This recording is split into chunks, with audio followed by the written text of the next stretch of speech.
Okay, so today we're actually going to rebuild one of my old BC Coilovers. So I got these used and the last owner actually some reason destroyed it. They put a whole bunch of little marks on it so you can no longer adjust the ride height.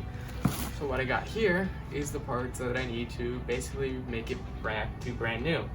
So this is the new dampener, bottom lock color, and then the lower sleeve. So yeah, I'm gonna have to take off all the old bits, like the actual spring and the top mat, and I'm gonna have to transfer it over to this one. Problem is that it's seized, so that it's pretty hard to actually move any sort of bit of it. So I'm gonna show you guys this process, show you guys how to rebuild them, and let's hope everything goes well. So here's the brand new part. As you can see, I have a brand new dampener that's not scratched up. I have a bottom lock collar that's missing on the current coilover, and I have a brand new sleeve. As you can see, the whole dampener right here is basically been scratched. I'm guessing because they lost this bottom lock collar, which is just like this one. It's supposed to be right here. So they probably lost it and thought, oh no, I don't want to lose my ride height, so I'll just score it so it can't move. The problem is, it's making it basically impossible to adjust the ride height. So today, we're basically going to try to knock this loose, and then we will be able to take off the spring and the top hat and everything, and transfer it over to that new part. Before I actually bust it with the hammer, I'm actually going to try to use these spanner wrenches first, because that's going to be a lot more effective and probably will do less damage to these little lock collars right here. Okay, so I got this little small one, I got a hammer, and let's see if we can do it. Looks like that broke pretty easily. As you can see, get that loose. Now I just have to get this top one loose.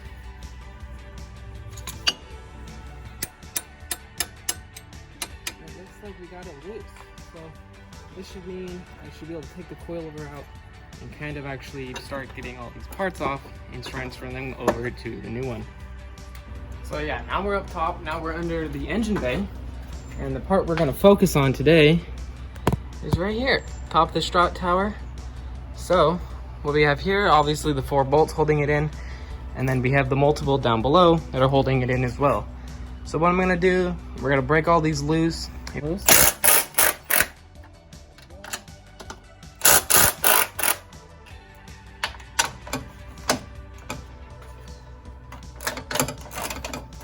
Okay, so yeah, we got the top done right here. We got those all loosened up, and now it's time to get all this loosened up. So we have the sway bar end link right here, and then we have these 2 large ones, and then just the line for the brake caliper. So I got everything basically undone down here. I got the brake line done. I got the 2 large sleeve to the knuckle done. And then I also got the end link done. So what we're gonna have to do is we're gonna go up top. We're gonna remove all these. And then we're going to hammer out these large bolts right here. So I got them all out up here. So now we can move on to busting out these bottom ones down here. 2 large struts.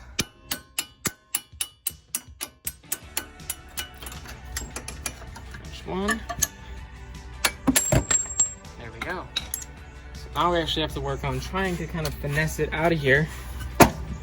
Just like that. Yeah, I got it where I can get it out now. Get the end link out.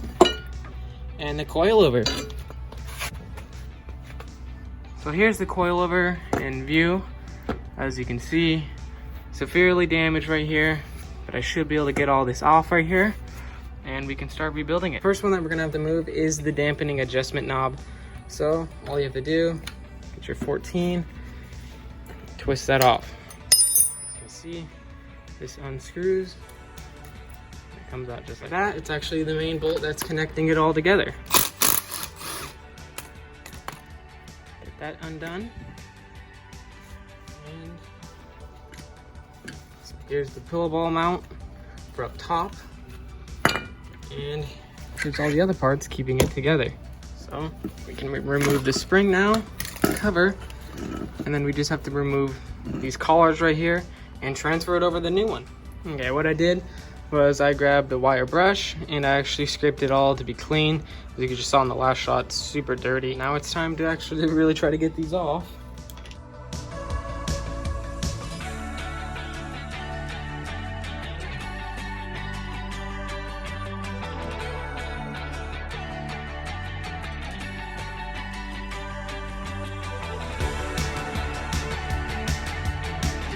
as you can see, got it all apart. This part doesn't really matter because I have all new parts for that. Got the top mount out, got the locking collars, whatever that is, the cover for the piston, the spring, and over here we also got something for the top hat. So before we actually all put it back in, I'm gonna clean them really well.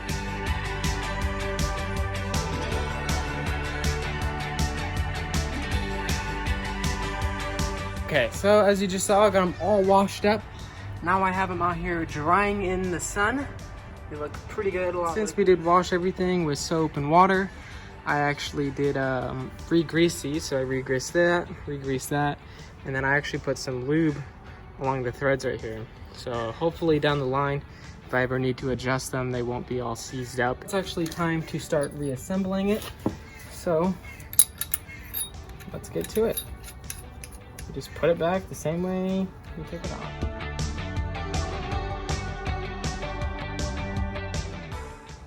Okay, the top part is a little bit trickier. So this part, this little circle part, make sure you put that plastic ring back on, actually goes into this part just like that. It kind of snaps in there.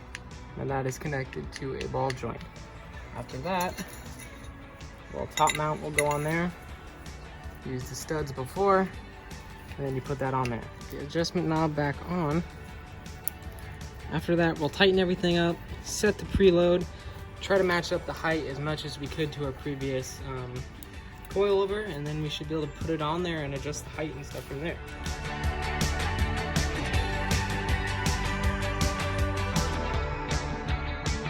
So putting these in by yourself can be a little tough because you have to be able to jack it up, you know, screw it up top. But I've done it a couple times, so I'm not really too worried about it. So let's get to start putting this thing in. So here we go. So we're gonna go here. Once you do have it up there, what you're gonna wanna do is you're gonna wanna throw a couple bolts up top. That way it doesn't fall down on the sea. Gotta bolt it up there just lightly. That way I can start lining all of these up. So it might be a little tough because the suspension, you know, the ride height of the new coilover is a lot different than the previous one. So let's see how well we can kind of line all these. Got it in there. All I did was I used the jack to help me, to basically give me an extra hand.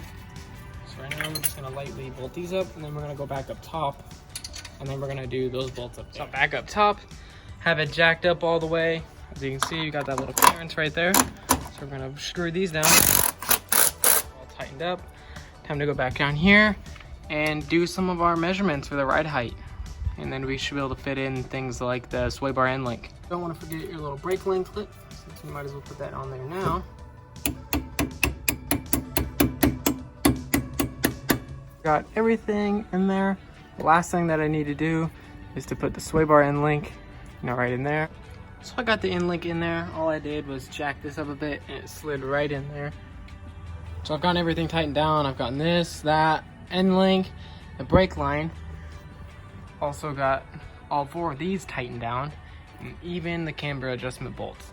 So what I'm gonna do next is actually jack up the other side of the car, even it out, and we're gonna make sure that the coilovers are the exact same height together, and we're actually going to lower it just a little bit.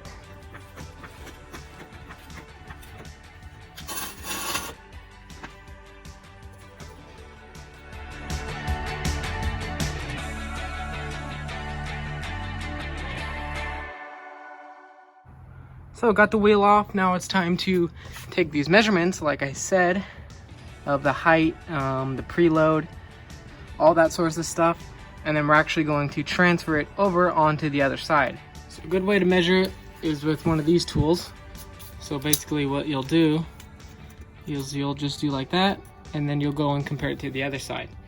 The thing is though, this doesn't always work because if your preload is set differently, meaning how much of the spring is actually compressed up here, then that will make that different than what it normally would be. So you gotta make sure that you guys have the right preload, and then you can do the right ride height. So I've compared both sides and they both look super similar. I've checked to make sure that the preload and the ride height are set similar. So what we're actually gonna do is we're just gonna lower it a little bit. enough where I probably don't have to readjust my adjustable sway bar end links, just because that's a lot of a hassle. But other than that, install went super good on the other side. Now it's time for kind of the fun part of actually being able to lower the car a bit. So what we're gonna do now, make sure all the threads are clean on this one, since this is the old one. And we're going to change the ride height. So to change the ride height, it's pretty simple. All you have to do is loosen up this bottom lock collar, and you're gonna lower it just a little bit. And then after that, you're gonna grab your top one, and you're gonna twist this top larger lock collar right up here. What you're gonna do, grab it, and twist it like that. And then that will actually lower it. Best way to tell usually is you can set your bottom lock collar right here to a certain height, and then you can adjust this one. I've lowered it just a little bit. It is a little bit lower than before, and I did match that to the other side. So what we're gonna do next is we're actually basically close to done. I'm just gonna make sure, double check all of the measurements, double check every bolt on this side to make sure that they're tightened, and you know, they're all good like that. Nothing looks out of the ordinary. Other than that, it's a pretty basic, easy install. So yeah, I double checked everything. I checked all the heights. I checked all of the bolts on both sides. And on the other side, I actually did throw on the wheel. And then I outdid the jack as well.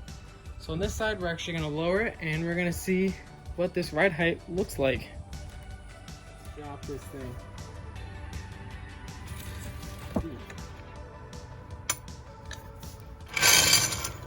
That's a drop. And that's basically it for the install. So I adjusted the ride height just a little more, and now it looks really good. So I like that. I'm gonna probably have to adjust the end length as well, but the main thing that I will have to do now is get an alignment. So whenever you do drop your car a little bit more, you will need to get an alignment. Alignments really aren't too much money, so I'm not really too worried about it. But yeah, I do like the way it looks now. Looks really well. The new coilover works great. Might have to adjust the end lengths. But other than that, it looks really good. And hope you guys like and subscribe.